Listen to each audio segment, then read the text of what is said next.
So the first thing I need you to do for me is, for real, and you say, E.T., what does this have to do with success? I need you to get a set of values, because without a set of values, you'll never be successful. Because stuff is going to come up, and if you don't learn to be true to who you say you are, I'll be real with you. If it wasn't for Christianity, I would have never forgave my man. Like, I'm going to be 100 with you. I would have just never went to my man and say, I forgive you for being a dog.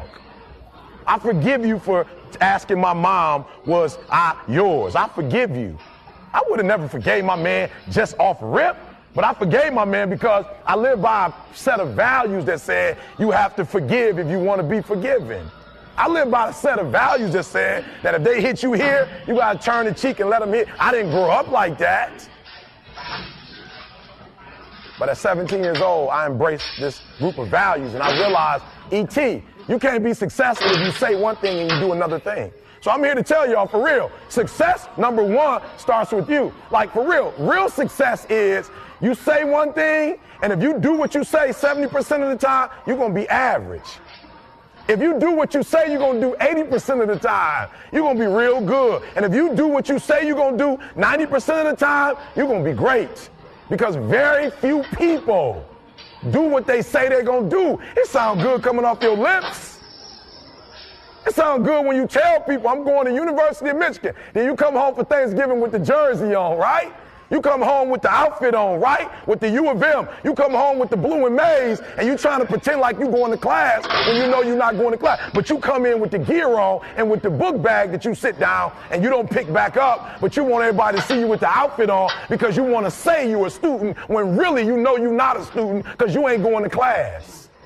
You're not doing your homework. My son, I took him to the emergency room. We got out at 2 o'clock in the morning. I had a flight from Detroit at 6 o'clock in the morning, which meant I got 2.5, 3 hours of sleep before I had to get up and get on the plane and go to the Chiefs. And my son said to me, Dad, I need the doctor to give me a pass. I said, a pass for what? He said, Dad, it's 2 o'clock in the morning. We leaving the emergency room. I said, son, are you kidding me? You're not about to die. Your head don't hurt. Your throat is messed up. Son, listen to me. You're going to have to go in with a terrible throat. He said, well, why do I have to go? I said, because I'm paying 25 grand. I'm paying $25,000. So every class you miss, that's about $150 you just threw on it. So if you miss 3 classes, son, that's almost $1,000. You mean to tell me you ain't got to go to class, but I got to go get on a plane, and I got to go spend time with the Kansas City Chiefs? I got to put in work, and I got to come home and split my check with you? I got to get up, but you don't?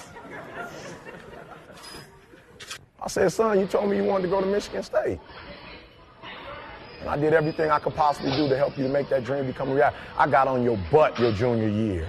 I made you take your ACT to another level. I made sure you took your GPA to a whole other level. Son, I gave you everything. You know how many students that don't get a chance to go because their parents can't afford it? I worked and did what I had to do, so when they asked me for the 25 grand, I had it.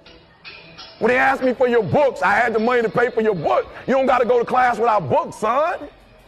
But you mean to tell me that you can't get up? I said, listen to me very closely. I didn't say I wanted you to go here. I didn't say that. You said that. And so you got to do me a huge favor. It's time to be a man now.